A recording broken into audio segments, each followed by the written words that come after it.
श्रीमद् भगवद गीता को 15औं अध्याय को 15वां श्लोक हामी विचार गर्दैछौँ। एकपल्ट फेरि श्लोकको वाचन गरौँ। सर्वस्य चाहं हृदि सन्निविष्टो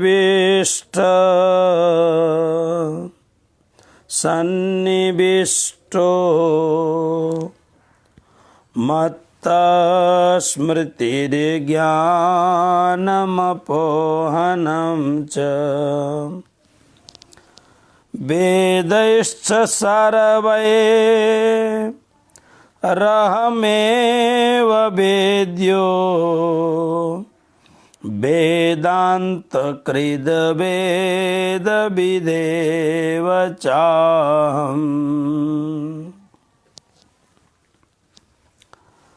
पदच्छेद आदि र आधा श्लोकको अर्थ पनि विशेष रूपमा हामीले हिजो गरेका छौँ। यो श्लोकलाई राम्ररी मनन चिन्तन गर्ने हो भने धेरै महत्त्वपूर्ण श्लोक छ। यो श्लोकको भावार्थ हेर्दाखेरि र अलिकति हामीले यो श्लोकलाई अनुगमन गर्ने हो भने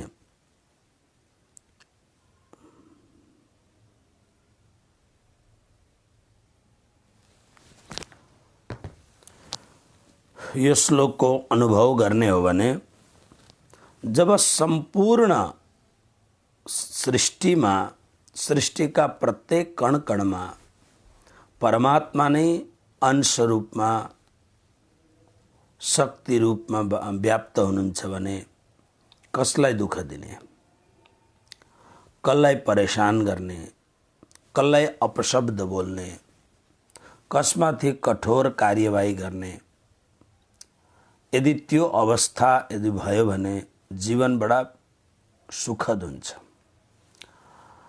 हाम्रो यहाँ सनातन धर्मका सिद्धान्त र आदर्श ग्रन्थहरूमा ऋषिहरूको वर्णन गर्दाखेरि हामी सुन्दछौँ। ऋषिहरूको आश्रममा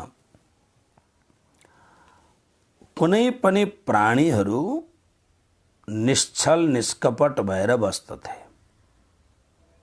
विरोध त्यागेर बस्दथे, आपसमा कुनै पनि विरोध हुँदैन थियो। बाघ बकरी एक जगह पानी पीते हैं भन्ने चलन छ।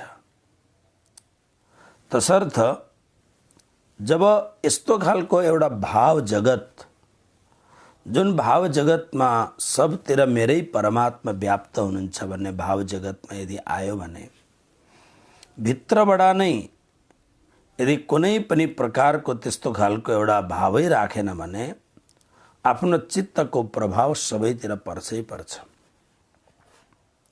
तसर्थ यो जुन श्लोक छ सर्वस्य च अहम हृदि सन्निविष्ट, म नै सबैको हृदयमा स्थित छु। र 7औं श्लोकमा यही अध्यायको 7औं श्लोकमा के भन्नुभयो?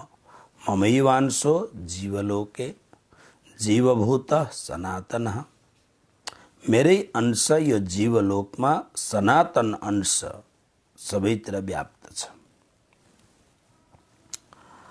अनि भगवान भन्नुहुन्छ यो तीनवटा कुरो मत्तः, मबाट नै स्मृतिको विषयमा हामीले हिजो धेरै कुरा गरेका छौँ। ज्ञान, वास्तविक ज्ञान के हो?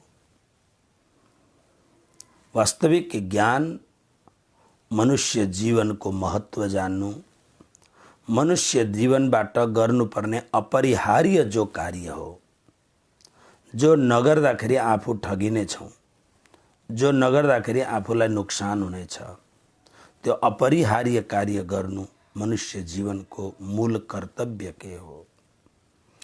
आफ्नो जीवनको महत्त्वलाई सम्झिनु, जसलाई श्री प्राणनाथजी महाराजले भन्नुभयो ऐसो उत्तम आकार तोको दिन हो जिन प्रगट प्रकाश जोकिन हो। यही मात्र मनुष्य चोला, मनुष्य जीवन यस्तो जीवन हो जसले हामी सत्यको साक्षात्कार गर्न सक्दछौँ अथवा परमात्मालाई प्राप्ति गर्न सक्दछौँ अरू कुनै जीवनबाट सम्भव छैन। जिन प्रगट प्रकाश जो किन हो।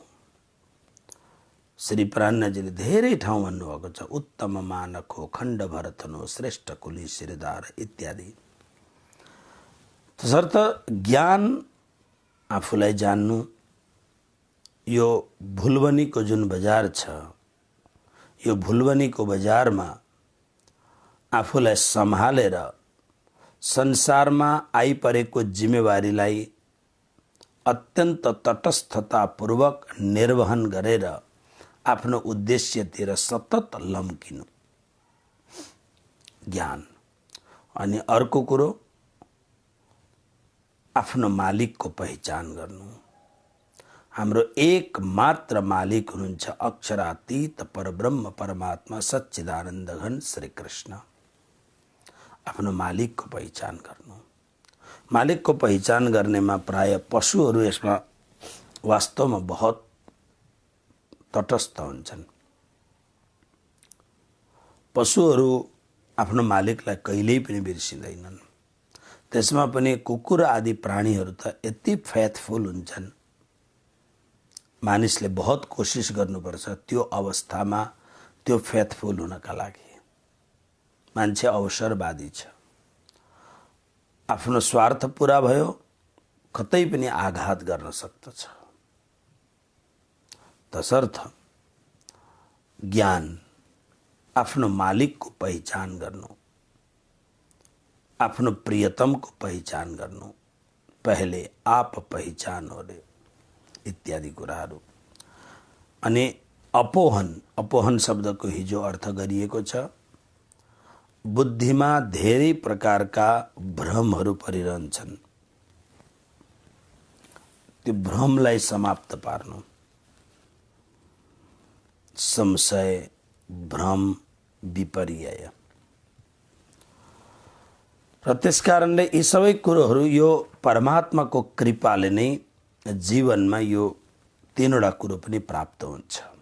साँचो स्मृति, साँचो चिन्तन, साँचो ज्ञान अनि साँचो अपोहन। यानी कुनै पनि शङ्का कुशङ्काहरूबाट, भ्रमहरूबाट, संशय इत्यादिबाट निवृत्त भएर बस म परमात्माको हुँ। पहिले सुरुवातमा आफूले गरेका भुलहरूको विषयमा चिन्तन गरेर सुधार्न कोसिस गरेर, तर सधैँ सधैँ सरी भनिराख्ने, मैले भुल गरेँ, त्यो पनि होइन। एकपल्ट गर्यो, चिन्तन गर्यो, मैले भुल गरेँ, अब सुधार्यो, सुधारेपछि एकदम पोजिटिभ भावमा, सकारात्मक भावमा, एकदम भावपूर्ण ढङ्गले रहेर शङ्का कुशङ्काले निवृत्त भएर म परमात्माको हुँ, परमात्मा मेरो हुनुहुन्छ। यो पनि परमात्माको कृपाबाटै हुन्छ। आउनुहोस् अब आजको पाठ। सर्वैः वेदैः अहम एव वेद्यः। सर्वैः वेदैः, सम्पूर्ण वेदहरूद्वारा, अहम एव म नै वेद्य, जानिने योग्य छु। कोही कोही बेला नेपाली भाषामा म अलिकति अप्ठ्यारोमा पर्छु। बचपनदेखि यो भाषा पढेको होइन, त्यसकारणले आफूले सुधारेर सम्झिने कोसिस गर्नुहोला। हेर्नुहोस्, सम्पूर्ण वेद भनेको चारवटा वेद छन् हाम्रामा, ऋग्वेद, यजुर्वेद, सामवेद, अथर्ववेद। सम्पूर्ण वेदद्वारा, सम्पूर्ण वेदको अर्थ के हो? अब अहिलेको स्थितिमा हेर्ने हो भने वेदको अर्थ खाली कर्मकाण्ड गर्नु नै। वेदका धेरै प्रकारका भागहरू छन्, संहिताहरू छन्। मुख्य रूपमा वेदको अर्थ केवल कर्मकाण्ड आदि गर्नु होइन। वेद शब्दकै अर्थ हो जान्नु, सम्पूर्ण कुरोलाई जान्नु, नलेज। सम्पूर्ण ज्ञान, होल नलेज, सबै कुरोलाई जान्नु। र वेदांत वेद को मुख्य लक्ष्य के हो? वेद को मुख्य लक्ष्य हो सबै कुरोलाई जानेर अनि आत्माको मालिक परमात्मालाई पनि जान्नु, त्यसको वेदको लक्ष्य हो। त्यसकारणले भगवान यहाँ भन्नुहुन्छ चारैवटा वेदको मूल महत्व हो परमात्मालाई, अहम एव, मलाई नै, यानी श्री कृष्णलाई नै वेद्य। सम्पूर्ण वेदको मूल तत्व परमात्मालाई जान्नुपर्ने हो। वेदको तात्पर्य पनि त्यही हो।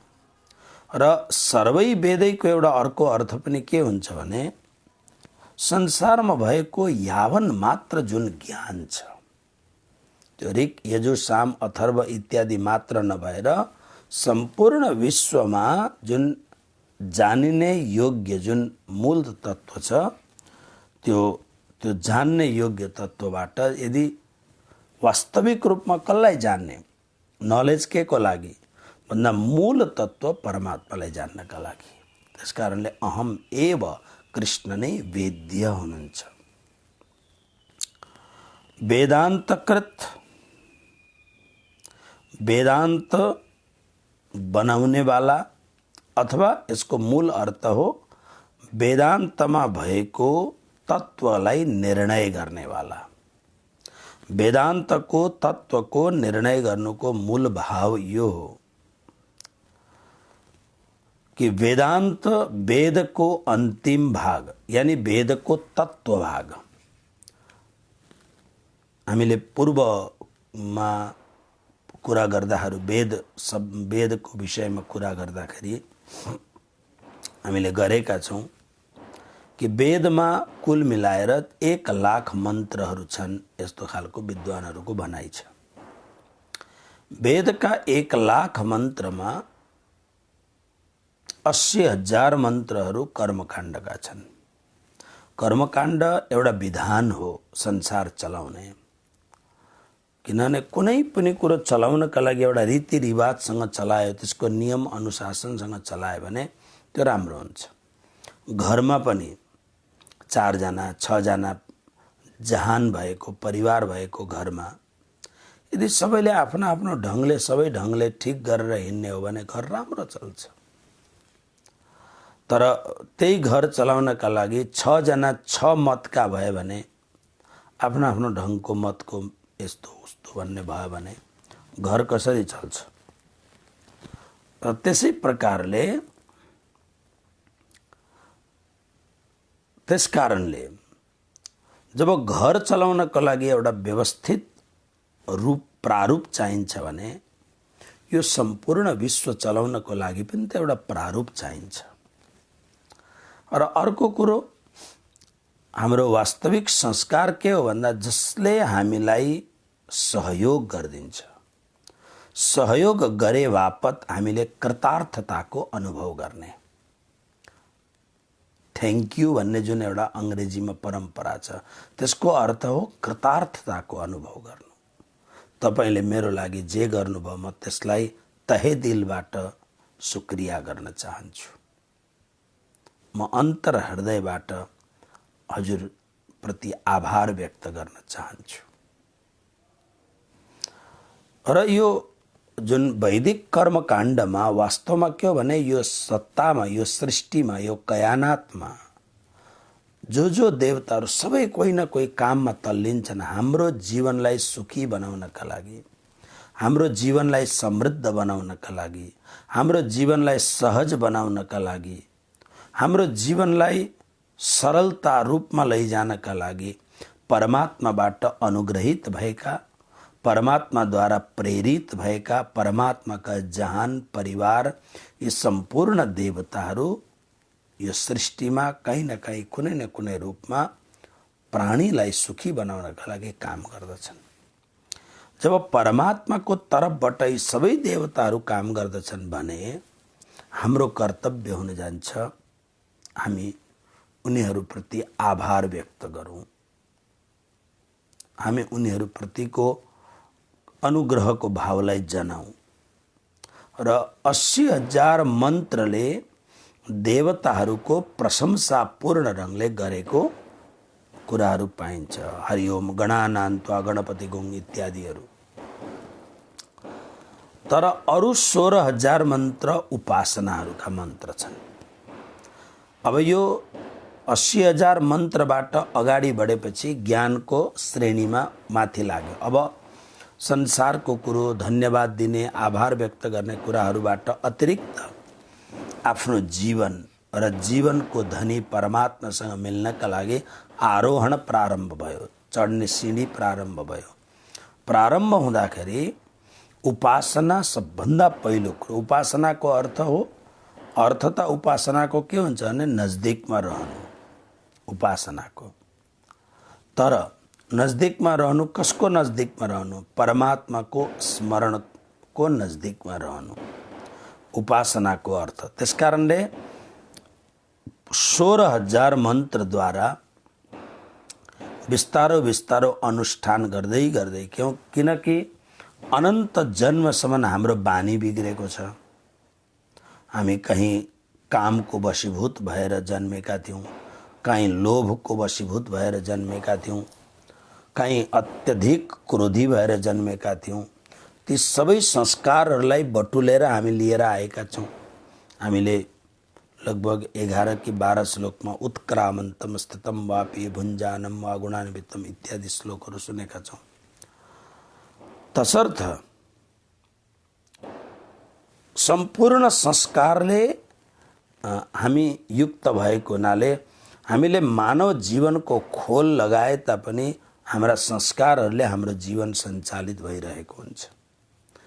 त्यसकारणले यी संस्कारबाट उत्कृष्टता प्राप्त गर्नको लागि, परमात्माको नजदिक पुग्नको लागि बिस्तारो बिस्तारो शनै शनै मनलाई, बुद्धिलाई, बानी बेहोरालाई सम्हाल्दै सम्हाल्दै सम्हाल्दै काम, क्रोध, लोभबाट मुक्त भएर, तमोगुण, रजोगुण, सतोगुणबाट मुक्त भएर, माया, प्रबल मायाको प्रभावबाट मुक्त भएर परमात्माको ओज, परमात्माको तेजको नजदिकमा पुग्ने कोसिस गर्ने।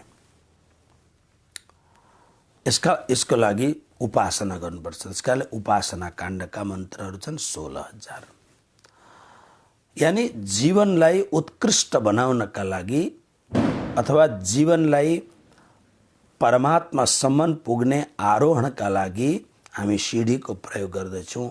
1, 2, 3 गर्दै माथि चढ्ने प्रयत्न गर्दैछौँ। तत्पश्चात 4,000 मन्त्र ज्ञान काण्डका छन्। यानी मूल यी 4,000 मन्त्र हुन्, जो 4,000 मन्त्रहरूले हाम्रो आत्मालाई परमात्मासँग मिलाउँदछ। ज्ञान रीते ज्ञानान्न मोक्ष, वेदान्त भन्दछ ज्ञान बगर मोक्ष प्राप्त हुँदैन। नलेज, ज्ञान त चाहिन्छै चाहिन्छ, जसलाई प्राणनाथजी इलम भन्नुहुन्छ। इलम र इश्क यानी प्रेम र ज्ञान दुईटै कुरो चाहिन्छ। भगवती भक्ति महारानी, हामी भागवतमा उपलक्षण पूर्वकको कथा सुन्दछौँ। भक्ति महारानीका 2टा छोरा छन्। छोरा नभएको भक्ति बाँझी भक्ति हुन्, पूर्ण भक्ति छैनन्। पुत्र सहितकी भक्ति पूर्ण भक्ति छिन्। छोरा को हुन् भन्दा ज्ञान र वैराग्य, यो उपलक्षण हो। यो ज्ञान र वैराग्य यानी जीवनमा यी सम्पूर्ण सन्दर्भको ज्ञान पनि हुनुपर्दछ र प्रबल ज्ञान परमात्मासँगको परिचयमा भ्रम हुनु हुँदैन। जस्तो हामी के भन्छौँ, म त सनातनी, म कुनै सम्प्रदायमा आबद्ध छुइनँ, सम्प्रदाय जस्तो सानो कुरोमा म आबद्ध छुइनँ, म सनातनी हुँ। सनातनीको अर्थ छाडा हुनु होइन, जता पायो त्यतै जानु होइन। हामी गीताका अनुयायी हौँ, गीताका विद्यार्थी हौँ। हामी गीतामा बार बार कृष्ण के भन्नुहुन्छ, अव्यभिचारिणी भक्ति गर, अव्यवसायत्मिका बुद्धि बन। अव्यभिचारिणी भक्ति को अर्थ हो जान सबैलाई तर मान एउटैलाई मात्रै। एउटैलाई मानेर त्यो एउटाको प्रभाव सबैतिर छ भन्ने कुरो अनुभव गर। जसो प्रातःकाल जो सूर्यलाई अर्घ्य दिन्छन् ताँबाको लोटामा पानी भरेर, भगवान सूर्य पूर्व दिशाबाट उदित हुँदै हुनुहुन्छ, भगवान सूर्यलाई लक्ष्य गरेर अनि जल चढाइन्छ। ओम मित्राय नमः, ओम सूर्याय नमः इत्यादि भनेर। सूर्यको प्रकाश त चारैतिर छ, हामी चारैतिर जल चढाउँदैनौँ न। हामी जहाँ सूर्यको गोलो देखिन्छ त्यतातिर जल चढाउँछौँ। परमात्मा यद्यपि सर्वत्र हुनुहुन्छ, परमात्माको प्रभाव सर्वत्र छ, तर जब शास्त्रले भन्छ कि श्री कृष्ण नै परब्रह्म परमात्मा हुनुहुन्छ भनेपछि श्री कृष्णको सम्पूर्ण सान्दर्भिक कुरालाई याद गरेर अनि परात्पर अखिलेश्वर परमात्माको पहिचान गरेर आफ्नो जीवनको सम्बन्ध उनीसँग बनाउनु। त्यसकारणले यो जुन 4000 मन्त्रको अर्थ यो हो, वास्तविक ज्ञानलाई धारण गरेर एकदम एकान्तिक भएर एकाग्र भएर अव्यभिचारिणी भक्तिपूर्वक परमात्माको श्री चरणमा भक्ति लगाउनु। वेदांत कृत, त्यसकारणले वेदांत कृत शब्दको अर्थ हो वेदको अंत भाग, यानी वेदको तत्त्वलाई निर्णय गर्नेवाला।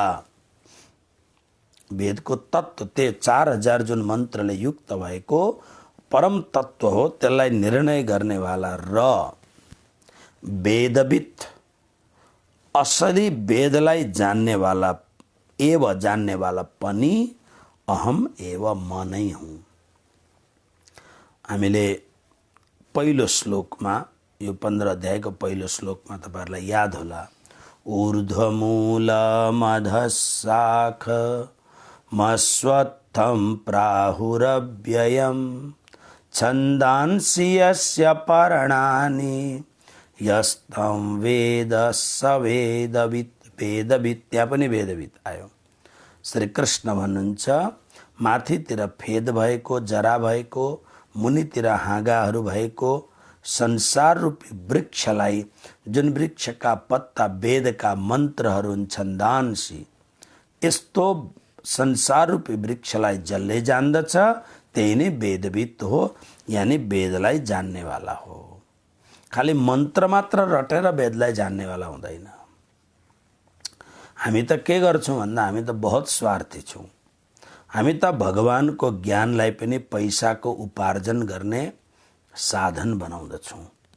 ब्रह्माजीको त्यो वाक्य मलाई बहुत मनपर्छ, उदर कारण बेचे हरि मूढों यही पायो रोजगार।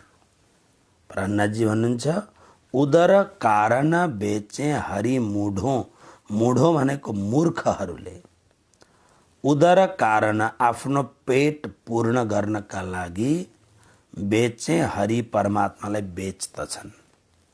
मूढों, यी मूर्खहरूले यही पायो रोजगार, यही नै रोजगार भनेको आफ्नो कामधाम बनाएका छन्। अब आज हामी हेरौँ त, चाहे कर्मकाण्डको विभाग होस्, चाहे कथाको विभाग होस्, अहिले कथा किन गरिन्छ भन्दा पैसा कमाउनका लागि। अब कोही पनि आजकलको प्रोफेसनल कथामा कि यो सामाजिक उसमा म पैसा उठाइदिन्छु, 15%, 20% हामी लैजान्छौँ, अरू संस्थाले भेट्दछ।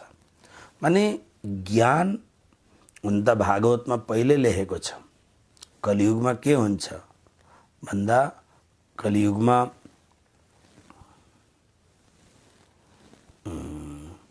अट्टशूला जनपदा शिवशूला द्विजातय कामिन्यः केशशूलिन्य सम्भवन्ति कलाविह। अट्टशूला जनपदा, आजभन्दा 5-5.5 हजार वर्ष अगाडिको घोषणा हो। जनपदा, मान्छेहरू, जनपदहरू अन्नलाई बेच्न थाल्दछन्। पहिले बेच्दैन, विनिमय हुन्थ्यो। पहिले अन्न कसैले दियो, त्यसको बदलामा अरू के, अन्न बेच, अन्नमा पनि पाकेको अन्न बिक्री हुँदैन थियो। अब अहिले होटलहरूमा पाकेको अन्नको बिक्री हुन्छ। शिवशूला द्विजातय, द्विजातिहरू, यानी द्विजातिको अर्थ ब्राह्मण र द्विजातिको अर्थ भगवान नामको दीक्षा लिएर जो कथा गर्दछन् द्विजातिहरू, दुईपल्ट जन्मिनेहरू। द्विजातयः यिनीहरू के गर्छन्? ज्ञानको बिक्री गर्दछन्, ज्ञानलाई बेच्दछन्। त्यसकारणले वास्तवमा संसार रूपी वृक्षलाई जसले जान्यो त्यही नै वेदविद हो, कृष्ण भन्नुहुन्छ। र यो 15औं श्लोकमा पनि के भन्नुहुन्छ भने वेदविद, वेदलाई वेदवेत्ताको हो। केवल मन्त्र जान्नु, श्लोकहरू जान्नु र आफ्नो पेट परिपूर्णको लागि, यहाँ पेटको अर्थ खालि यो भुँडी होइन नि, यसलाई त आधा किलो चामल दिएपछि भरिहाल्छ। तर यहाँ वेदको अर्थ हो इच्छा आकांक्षाहरूको परिपूर्ण गर्नु। किनभने बहुत इच्छा हुन्छ, अहिले त इच्छाको त कमी नै हुँदैन। घर बनाउनु पर्यो, विवाह गर्नु पर्यो, छोराछोरी हुन्छन्, उनीहरूको पालन लालन गर्नु पर्यो, इच्छा त बढ्दै जान्छ, झनभन्दा झन बढ्दै जान्छ इच्छा। त्यसले गर्दाखेरि त्यसलाई वेदवेत्ता भनिँदैन। श्री कृष्ण भन्नुहुन्छ वेदवेत्ताको अर्थ के हो भन्दा पहिलो श्लोकमा लेखेको छ, जसले संसार रूपी वृक्षको मर्मलाई जसले राम्ररी जान्दछ। र यहाँ के भन्नुहुन्छ प्रभु भने वेदवेत्ता पनि म नै हुँ, अहम एव म नै हुँ। यसको अर्थ के भयो भन्दा यो पूर्ण श्लोकमा फेरि एकपल्ट सरसर्ती हेर्नुहोस्। सबैको हृदयमा म नै बसेको छु, मद्वारा नै प्राणी मात्रले स्मृति, ज्ञान र कुनै पनि शङ्काको सम्पूर्ण रूपमा निवृत्ति भएर श्री प्राणनाथजी महाराजले वाणीमा एउटा शब्द बार बार लेख्नु भएको छ, बेसक्की ज्ञान, बेसक्की इलम। बेसक्कीको अर्थ हो शङ्का कुशङ्का नभएको ज्ञान। जस्तो जति बिजुली भए तापनि बिजुलीमा जुन कलर देखिन्छ त्यो कलरमा भरोसा गर्न सकिँदैन। खास गरेर दिदीबहिनीहरूले यो कुरो जान्नु पर्दछ। यदि तपाईँहरू मार्केटमा गएर कपडा, गहना अथवा कुनै पनि कुरो हेर्नु भने जति राम्रो मार्केटमा जानुहुन्छ त्यहाँ बिजुलीको चकाचौँध हुन्छ।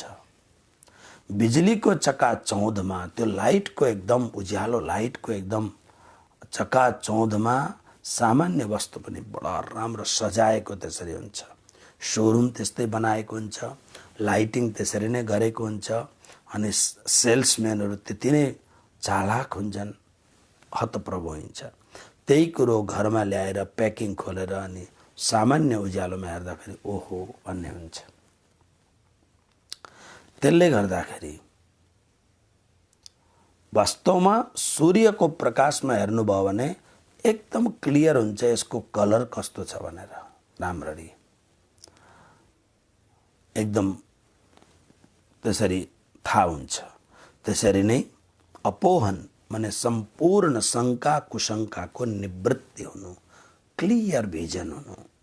जस्तो हामीलाई क्लियर भिजन छ कि अक्षरातीत अनादि अक्षरातीत परब्रह्म परमात्मा श्री कृष्ण सम्पूर्ण देवताहरूको शब्दहरू राम्ररी बुझ्नु होला। अनादि अक्षरातीत श्री कृष्ण को भन्दा गीतामा धेरै जग्गा श्री कृष्णले श्री कृष्ण भनेर जुन माथि प्रयोग गर्नुभयो, कुन माथि भन्दा जहाँबाट स्वयं प्रभु आउनु भएको छ। किनभने यो संसारमा आउँदाखेरि यो संसारको एउटा लिमिट छ। जस्तो हामी बल्ब जलाउँदाखेरि 0 पावरको बल्ब जलाउँछौँ। अहिलेको एलइडीहरू जो निस्केका छन् 5 पावरको, 9 पावरको, 15 पावरको इत्यादि जुन छ, आफ्नो आफ्नो ढङ्गको बल्ब लगाएपछि त्यस्तै उज्यालो आउँछ। र यो संसारमा काम गर्ने एउटा विधा छ, एउटा तरिका छ। उसकाले 24 अवतारहरू आउँदा कोही अलिकति, कोही अलिक धेरै, कोही अलिक धेरै। तपाईँ हेर्नुहोस् न, जब परशुराम र श्री रामजीले धनुष तोडेपछि परशुरामजी आइपुग्नु भयो, अतिशय क्रोधले हनहनिएर यो कसले तोड्यो यो शिवजीको धनुषलाई, मैले गिफ्ट गरेको यो शिवजीको धनुषलाई कसले तोड्यो, म त्यसलाई मार्छु भनेर फर्सा उद्याउन थाल्नुभयो। सारा सभा डरले आछु आछु भयो, किनभने यो साधु यस्तो भयंकर ब्राह्मण हो। यसले संसारमा घुमी घुमिकन 21 पल्ट अहंकारी, जिद्दी र धर्म नमान्ने क्षत्रियहरू जो अहंकारको र शराबको नशामा हुन्थे ती क्षत्रियहरूलाई घुमी घुमी मारेका छन्। यही फर्साले काटेर मारे, लाखौं क्षत्रियहरूलाई मारेका छन्। त्यसकारणले नाम सुन्दै सब घबराउँछन्। तर त्यस बीचमा उनले देखे एउटा अत्यन्त मधुर स्वभाव, जसलाई हेर्ने बित्तिकै आँखा पनि परवश त्यतैतिर आकर्षित हुन्छ। त्यस्तो एउटा अद्भुत, अलौकिक, अप्रमेय स्वरूप देखे सामने। नीलाम्बुजस्यामल कोमलांगम सीता समारोपित वाम भागम पाणौ महासायक चारु चापम नमामि रामम रघुवंशनाथम। अद्भुत अलौकिक स्वरूप। सारा क्षत्रियहरू डरले आछु आछु छन्। वातावरण एकदम विचित्र भयो।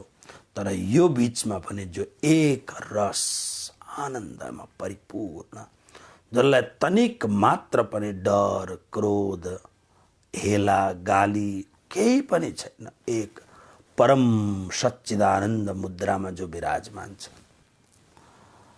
पछि सवाल जवाब धेरै भयो।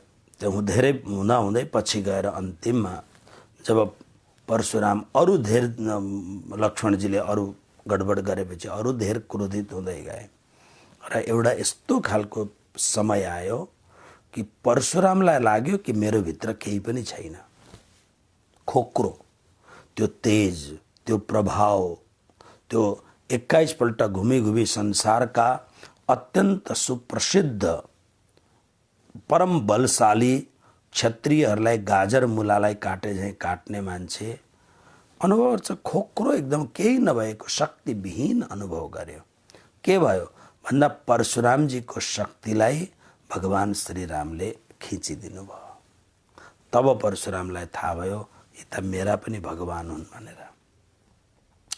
र श्रीकृष्ण यहाँ आउनु हुँदाखेरि पनि यद्यपि पूर्ण पुरुषोत्तम हुनुहुन्छ, तर जुन मेन पावर हाउसमा जुन कुरो छ, किन त्यहाँ अनलिमिट छ, जति पनि यहाँ आउँदाखेरि लिमिट भएर आउनुपर्छ। त्यसकारणले गीतामा हामी 18औं अध्यायमा पनि श्रीकृष्णले एकदम स्पष्ट वर्णन गर्नुभएको छ, त्यहाँ ध्यान गर, परम ब्रह्म, परम धाम, पवित्रम, परमम भवान इत्यादि शब्दहरूले। त्यसकारणले वेदवित यहाँ जुन लेखेको छ संशय, विपरीत इत्यादिबाट निवृत्त हुनु, सम्पूर्ण वेदद्वारा मनै जानिने योग्य छु, मनै वेदान्तको वेदको निर्णय गर्नेवाला हुँ म। र वेद वेत्ता यानी सम्पूर्ण ज्ञानको राशि, सम्पूर्ण ज्ञानको धोध, सम्पूर्ण ज्ञानको परम वेद वेत्ता पनि परमात्मा नै हुनुहुन्छ। यसको अर्थ यो हो कि जब यति जानिसकेपछि अब भ्रममा नपरेर, ठिक छ आफ्नो आफ्नो ढङ्गले जे परम्पराबाट गरेर आइएको छ बिस्तारो बिस्तारो गर्दै जाने, छोड्दै जाने गर्दा, तर जीवनमा एउटा लक्ष्य बनाउने। मेरो इष्टदेव, जब गुरु महाराजबाट यति सुनिसकेपछि निर्णय, अब अरू निर्णय गर्नका लागि कहाँ जानुहुन्छ? त्यसकारणले एउटा मनबाट निर्णय गर्ने, बुद्धिबाट निर्णय गर्ने, मेरो इष्टदेव अनादि अक्षरातीत श्री कृष्ण हुनुहुन्छ। श्री परमधाममा बस्नुभएको अनादि अक्षरातीत श्री कृष्ण मेरो इष्टदेव हुनुहुन्छ। अरू सबै मेरा मित्रदेव हुन्। सबैलाई मैले धन्यवाद, आभार व्यक्त गर्नुपर्दछ। तर मेरो आत्माको मालिक, आत्माको प्रियतम परमात्मा त अनादि अक्षरातीत श्री कृष्ण हुनुहुन्छ। म उनीसँग जोड्नका लागि प्रयत्न गर्नुपर्नेछ। मैले यो भाव राख्ने। यो श्लोकको मूल मर्म यही हो। बस आज यो श्लोकको साथमा अब हामी श्री कृष्णको जुन वास्तवमा पूर्ण पुरुषोत्तम तत्त्व हो त्यसलाई हामी 16 श्लोकबाट अगाडि हामी